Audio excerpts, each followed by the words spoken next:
to know yourself, you had to read about yourself. And I think, obviously, every written work, everything we read, everything we consume is a part of us, a reflection of who we are, which is, I guess, why Zara asked that we reflect or we take a moment to think about the things that are going on in the world, because they're a part of us. Thank you. Thanks everyone for coming out on a Super Bowl Sunday. What? Sorry, because the Steelers aren't playing, so it doesn't matter. And it's so exciting for me to be here reading for Raw Fiction's benefit, and also in this room, because this is a room where I learned how to read, and it's a room where I began reading poems, and this is what we do on a Friday night. Just there wasn't as many people around, and I think the book is over there or something that we read from. It's falling apart right now, and so I wanted to thank Zara. Oh, there she is. Yeah. I'm hiding behind the camera. Yeah, and for kind of organizing this and inviting me to read. And I also wanted to thank my mom, because I know she's my mom, but she's for raising us with so much literature in our lives that I appreciate that a lot. So I'm going to begin with a poem that was published in a chapbook, Generosity, a chapbook to benefit Portland Zen Center.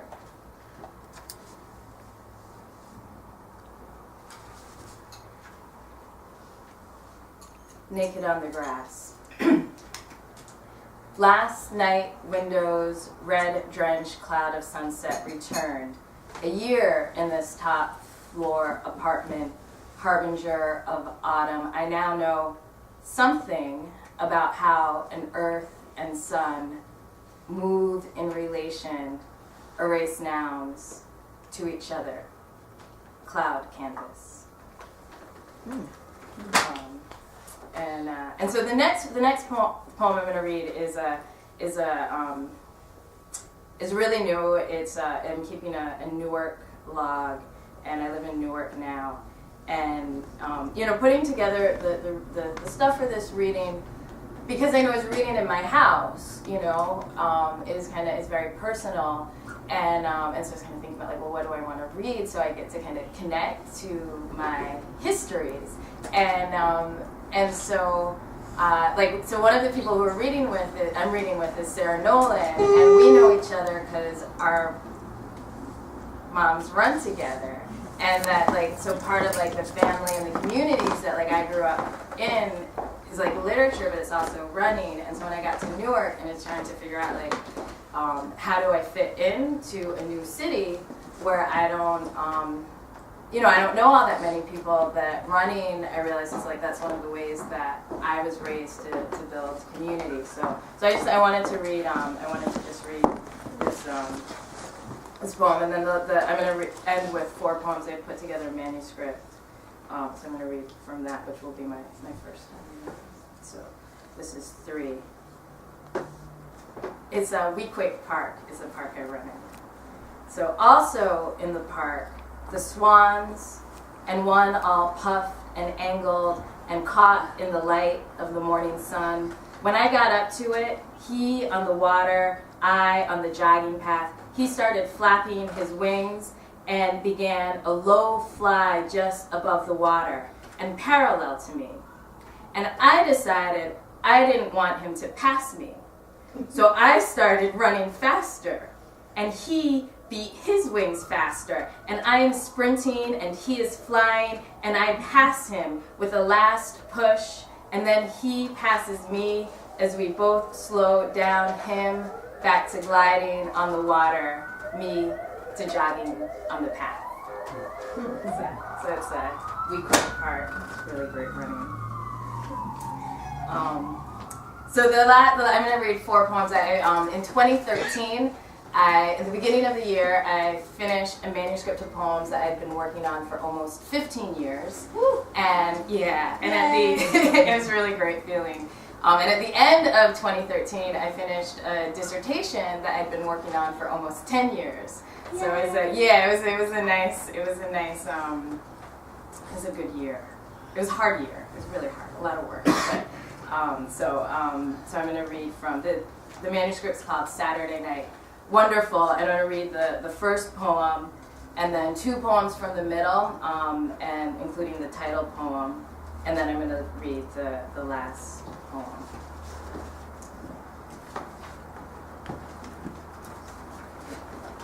I tried to make it look like I really had a manuscript and a book, but I put it together like this afternoon. So. The Real on Hope. We sleep under stars a lot, know the moons of many planets, the different colors of galaxy skies, the edge of verse where words ripple into song like matter bursting into lux and lumen, lucere, luna, yug. Electromagnetic rays flood the retina, cascading sight into possible. If you believe a number can be put to that brilliance, meaning if you believe in vacuums and life without breath, silly Cartesians, we give you 299,792,458 meters per second. Our hearts. Saturday Night Wonderful. My father was an original hipster, picking his girls up on bicycle and riding the streets of Brooklyn, Peugeot, Mangusta, Raleigh, flute lessons and wooden sleds, V-neck knit cricket sweater, Upper East Side boutique whim, the gold lame suit in 1970s, irony, baby blue ruffled tuxedo shirt at the small town Ayrshire wedding, irony, Brooklyn native, track star, tech nerd, his girls built their own computers, international, multiracial, queer. The Park Slope Project, though, a failure, retreat to mother's house, Crown Heights, who knew what movement that'd prefigure? It's different, though, when racist cops choke your growth, and what loss? His daughter's anger. From the Rope Snod book of daily meditations. And this is straight from a Democracy Now! Transcript. It's also my poem of why we need an internationalist communist program. We could buy our way out of the problem by, for example, gas flares. In Nigeria, gas flares are illegal. They've been claiming that they're going to end gas flaring in the Niger Delta for decades. Now, along comes the World Bank. Through their global gas flare reduction partnership, and they're going to actually pay corporations like Chevron to end gas flaring, which is illegal, and those credits will then count towards Chevron continuing to emit in the global north, and they can claim emissions reductions. And so this is my last poem, and so again, thank you very much. It's really great to be reading here with everyone coming out to support raw fiction. That there's raffles, donations, so everybody should make sure they all their spare cash throw towards the project. How we learned people take things in Brooklyn. I was young, 8, maybe 9. My parents recently split up, and my dad had us one night for dinner. I wanted McDonald's, not because I wanted McDonald's, but because I wanted to go to the play place in McDonald's. So my dad took us to a McDonald's in the hood without a play place. I was bummed.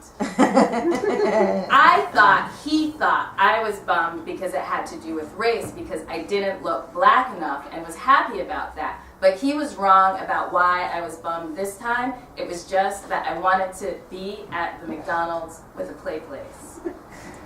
We sat at a table right by the door near where the Dodgers Stadium no longer stood. Suddenly, my dad was up running out the door, chasing a man who had taken his pale gray lamb suede jacket with silver zippers at the breast pocket right from behind the back of his chair. He comes back.